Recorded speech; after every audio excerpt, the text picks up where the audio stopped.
Hey, what's up everybody? Welcome back to Wrenched. We've been off for way too long now. So yeah, we've been terrible at making content, but we have full-time jobs and that happens sometimes. But and weddings and yeah, birthdays and new babies. cars. None of them ours, but I hope not. But anyways, we should hopefully be getting back to making more content. We got some stuff to show you. Obviously, last time we made a video, that car wasn't here. That's my new one. But we're going to go ahead and show you what we're doing for angle on the 2011 Mustang GT. Backstory. Story time. Hold on.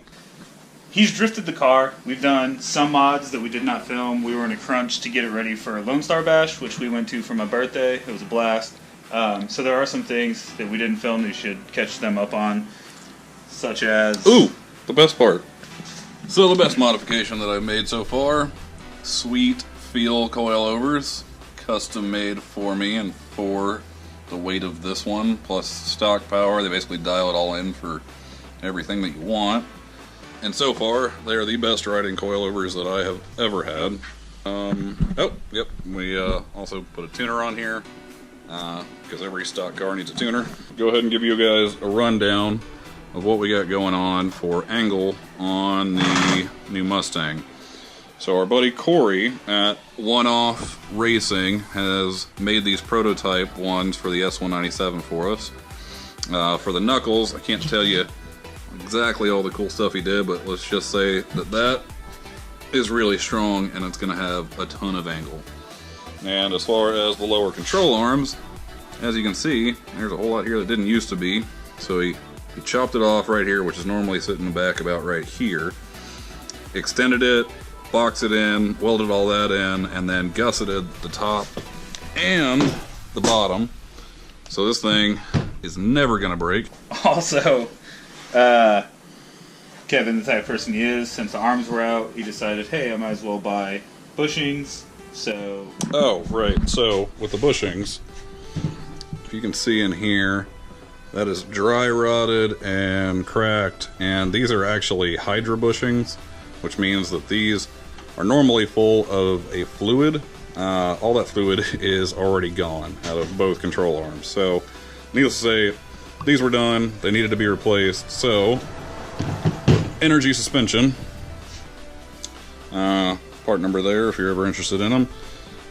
I got these sweet polyurethane ones that are going to be much smoother and stiffer and hopefully help keep the car more under control while in drift. So what we're going to do is kind of run through how to replace these bushings. We're going to paint everything, knuckles, control arms, and then install them on the car. So we're going to remove the old bushings out of the control arm. Normally you can heat up the outside of this and put it in a vise and twist this off, but we think that because these are so old and dry rotted that it's just not causing it to separate correctly like that. So instead we're just going to kind of do it the hard way and drill this out, basically just drill holes all the way around it and then pop it off and clean out all the leftover bushing.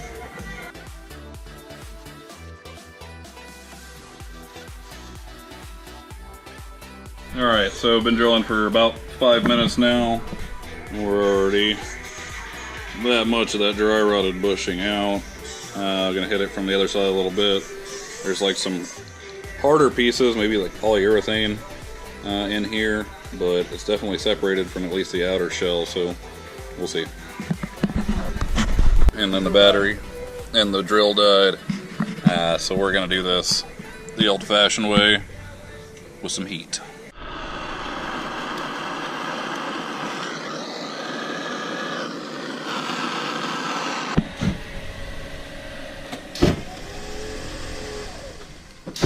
Alright, so burning it only did so much.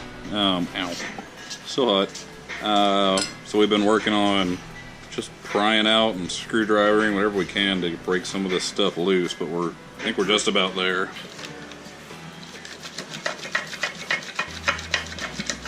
On the bottom. Almost punched Tesla. Ta-da! So, in conclusion, it works really well with the drill. Just make sure your drill is charged before you do this. All in all, though, it only took Kevin, what, 20 minutes? Yeah? We'll say 20. 20? It smells so bad!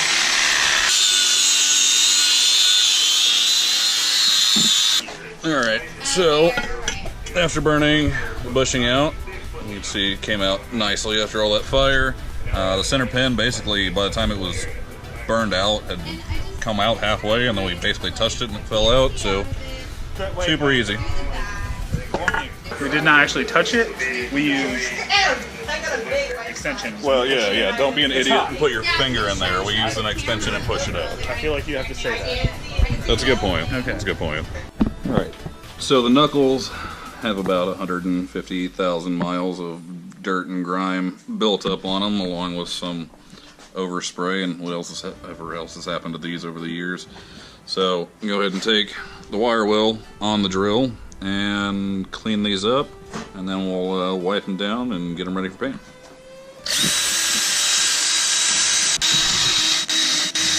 Same but different. We got the knuckle wrapped up in a bag and taped off, zip tied, everything to keep the actual hub from being painted.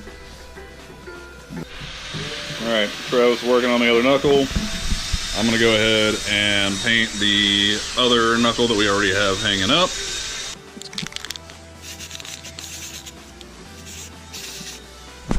The following Thursday. So Kevin's inside rendering a video right now. So I'm out here by myself. Use the sandpaper strapped to the hole saw method. Got this pretty clean. Paint it like the other one over there. And then we're gonna start putting it all together. Alright, so we've taken a bit longer on this than I thought we were going to, mostly because we were allowing extra time for paint to dry and rubber to dry when we were burning it. It doesn't want to come off when it's soft still. So right now, what we're going to do is just go over all the metal surfaces that are going to be in contact with the bushings, make sure they're nice and clean, smooth for the bushings to go on, and then we'll grease up the bushings and start installing everything. Cinematic.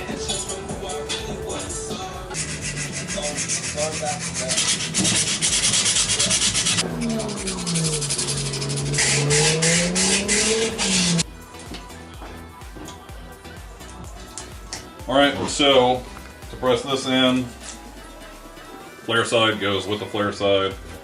This starts to go in pretty easily. You can get it a good distance. We're gonna do something spectacular today. We're gonna work arm. Arm day. Or you can just man up and press the whole thing in. You can see, get a whole bunch of extra lube there. Just take it, start working it on the inside.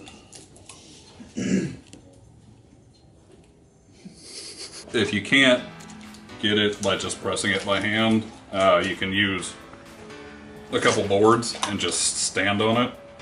That works pretty well.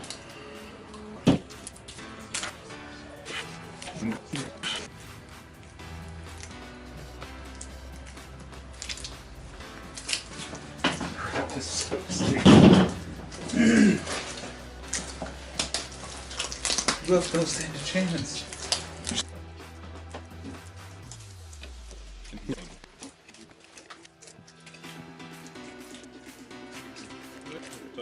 As you can see, bushing is now fully seated.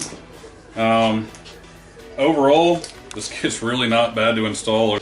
There's a cap that goes on this side of it when you bolt it in, and that's about it. The hardest part is honestly drilling out the old original bushing and getting all the rubber out. That was a couple day process for us because we're just not that hardcore when it comes to dealing with melting rubber. Alright, so we're on like part 3 now of this, for the angle kit. I was a little bit naive. I kind of assumed that maybe we weren't going to need extended tie rods. I thought maybe there could be enough thread on the tie rods, since we're only extending about 1.5 inches on the lower control arm. That ended up not being true. We were only going to have like 3 threads if we left it like that. So called our buddy Corey at One Off Racing, and he came, Picked them up the same night, had them back to me 2 days later.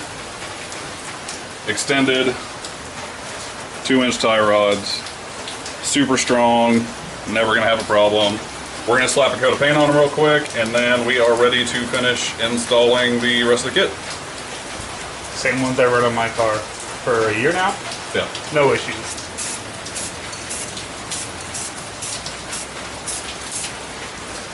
Hold up, and a quick spin.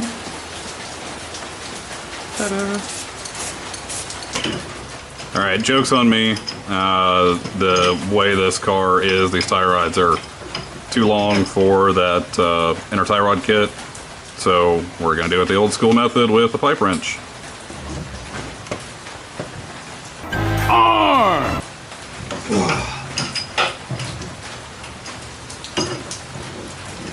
And we'll be installing the new ones the exact same way with some Loctite on them. All right, tie rods are all dry and we are ready to install. The Loctite on the end. Don't want our tie rods falling out. That'll do you. It needs to be like 3 Ugga Chuggas. Tape keeps your threads nice and clean. So you want to grease the metal where the energy bushing touches on the smaller side. Pretty much anywhere with these polyurethane bushings, you want grease between them and the metal because it will prevent squeaking.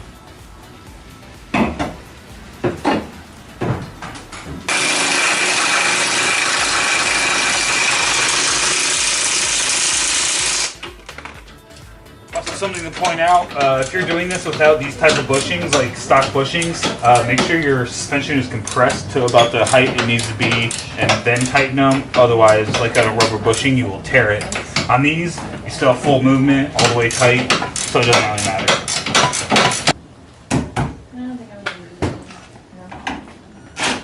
Alright, so we got the wheel, or the knuckles pretty much as straight as we can eyeball it for right now.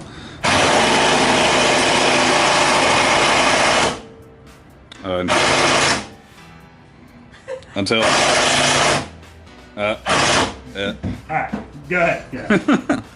until we get the alignment done, this will be about as good. I've already checked the steering wheel to make sure that it has the same rotation that it did before, and it's about 1.5 turns each way, so we should be good to go.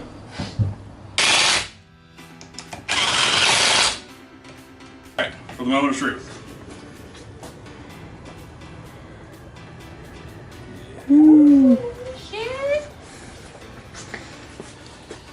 I would say that's probably in the vicinity of 60 to 65 degrees.